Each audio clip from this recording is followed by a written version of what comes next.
Alright, so the PS5 Pro was just announced this morning, and we have all the features that we were expecting. We have the enhanced ray tracing, we have 2 terabytes of storage. What else do they announce?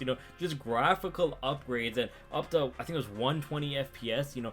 Nothing really crazy that we weren't expecting already. I will quickly show the prices for the different countries. I don't know if they had Canada in there, but where I live in Canada, it's gonna be, or in Canada, I should say, it's going to be up to $1,000 for this new console, conversion rates and things like that. But my main gripe with this console, and why I should say the console is a bit mid, or I'm not hating on PlayStation. I love PlayStation. I've been part of PlayStation my whole life, and I have expanded and got other consoles, but this console isn't anything special to me simply because the games, is this a hot take or something like that? Is this hard to believe? Because the games, at least, I heard they're gonna make enhanced editions of games like Horizon Forbidden West, God of War, Spider-Man 2. Okay, that's great. We'll get 120 FPS. We'll get better graphics on the cars or something like that. They said in Spider-Man 2, and I know they put a little comparison video over the top. But my whole thing is, I want games for the PS5, for Xbox Series X, not for the Series S, because that's also holding the consoles back. I don't want games. They were showing games from the PS4 on the PS5 Pro and how well those can be ran. The PS5 can run those well. I don't care about last gen games. I want current gen games. Is this not an issue?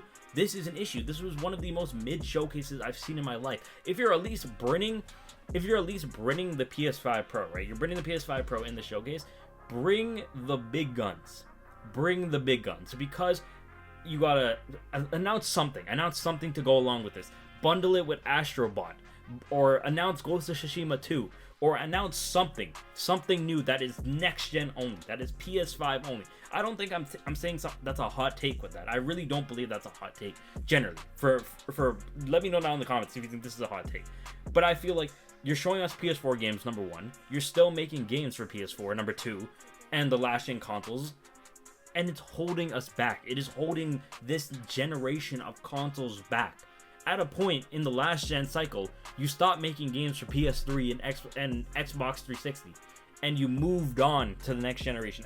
Listen, I get there was a console shortage. There was a chip shortage. People couldn't get next gen consoles, but we are past that. We are way past that. I can moonwalk down to PlayStation or Best Buy or whatever and get myself a PlayStation. I can get myself a Series X.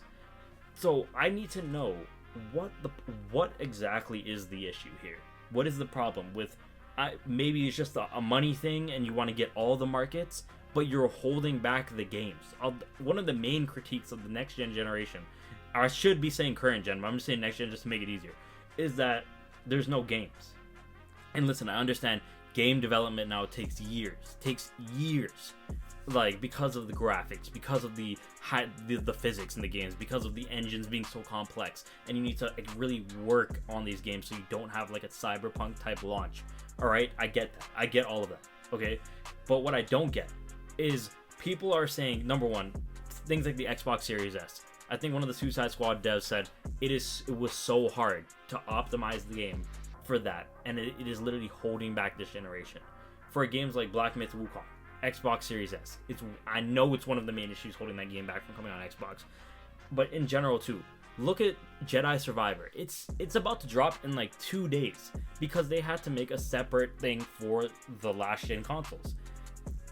We need to stop focusing on these last gen consoles. I'm telling you right now. It needs to stop. It needs to end because they're not doing. And the last gen consoles, they've had its run. They've had a good run. They've lasted so long. They've lasted up until the PS5 Pro. That didn't happen with the PS4. Correct me if I'm wrong. Because these games are being held back graphically, performance-wise, size-wise, because of these last-gen consoles. And we've seen it here with the PS5 Pro showcase today. I don't care what The Last of Us 2 looks like on PS5. I generally don't care. I don't care how well it can run. I want to see how well it runs next-gen games only. Show me something. Show me something, please. That isn't PS5 Pro. I was about to say show me GTA 6 on the PS5. But something that has to be next gen only, because this is getting ridiculous at this point. If you are charging me damn near $1,000 to get this console to run what? PS4 games? That's ridiculous, and you're literally you're finessing your audience. And the PS5 Pro don't even come with a disc tray. So number one, we don't really truly own these games because you're out here just Sony's just talking right now. Sony's just chatting right now. I get 2 terabytes of storage. That's great. My PS5 has 2 terabytes of storage because I went out and I bought an SSD. It wasn't, and even with the Black Friday or Boxing Day deals, it's not that expensive. You're gonna charge 2 terabytes of storage. That's great, but then you're charging an $80 on top of that to get a disk drive,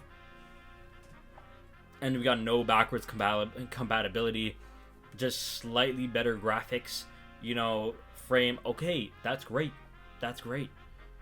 But I know games like Call of Duty are being held back by the PS4. Like sport games are probably being held back by the PS4. Games in general are just being held back by the last gen consoles, and it needs to stop. This showcase, I didn't know what I wanted coming into the showcase. I really didn't expect how I just said, okay, if you're gonna show me the PS5 Pro, show me the games that go along with that. Okay. I could run The Last of Us Part 2, Part 1, whatever, on my PS5 right now and get 60 frames. I don't care. I need to see games. I need to see the games. That is what made PlayStation take over the race when they're announcing the PS4 in the first place. You focus on the games. The games. Do we have to go back to the Angry Joe rant? That's one of my favorite rants ever. Because in his anger, he perfectly described why PlayStation won that war in that moment. Because they focus on the games. And right now it feels like we're having state of plays. And what sucks too is I hate trash talking state of plays because indie devs work so hard on their games, and this is probably one of the biggest places they can showcase it. But PlayStation, everyone gets their hopes up because PlayStation just takes years to announce games for some reason. Nowadays they're taking years. We haven't got anything from Sucker Punch. We haven't got anything from Insomniac. We haven't got, well, I guess Spider-Man 2, right? But we haven't had any updates on Wolverine. There's supposed to be Spider-Man 2 DLC that got leaked. We haven't heard anything about that. Maybe they're working on it. Maybe it got delayed. Nothing about that. Nothing from Sucker Punch. We haven't heard anything about Ghost of Tsushima 2. No Infamouses are being worked on. I feel they already confirmed they're not working on no Sly Coopers. So what else we got? I don't know what's going on with Horizon. They're making a VR game. No one asked for that. No one. They're making games that no one asked for. It's like Rocksteady with Batman Arkham. No one asked for it. I want to hear from the PlayStation Studios. What are they cooking up? What is Santa Monica? What are they cooking up? What is what is it? Naughty Dog. What are they cooking up? What are they cooking up that's not a remake or a remaster? If you're gonna remake something, don't remake The Last of Us that you've remade 8 times. Remake actual games. Remake the Uncharted 1, 2, and 3. Those need a proper remake, and I'm not talking just a remaster. I'm talking remake from the ground up, because the controls are balls. If you go back now in Uncharted 1, remake that from the ground up with your cover system, the graphics, and you still have the incredible voice acting. So do that, and at least make that PS5 only. You can only get this on the PS5, because this is getting ridiculous at this point. You're charging nearly $1,000 for me to play PS4 games. I can literally take my PS4 out the shelf right now and do that, because I don't know, bro. I'm about to lose my mind. Yeah, that's all I gotta say about the PS5 Pro reveal. It's mid. It's not great. The PS5 Pro reveal was not great. It was.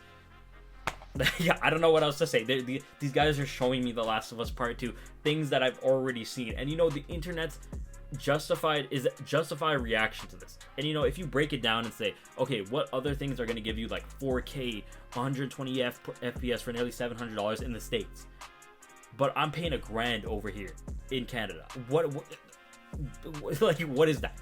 What is that? I can't justify that. I really can't sit here and justify to you, the consumer, that the PS5 Pro is worth it, because right now there's only a handful of next gen only games. Let's think. I don't think God of War Ragnarok was next gen only, right? It's Spider-Man 2, Astrobot, I believe. I'm just going off the top of my head. But other than that, I don't know. Last of Us Part 2 remake? Who knows?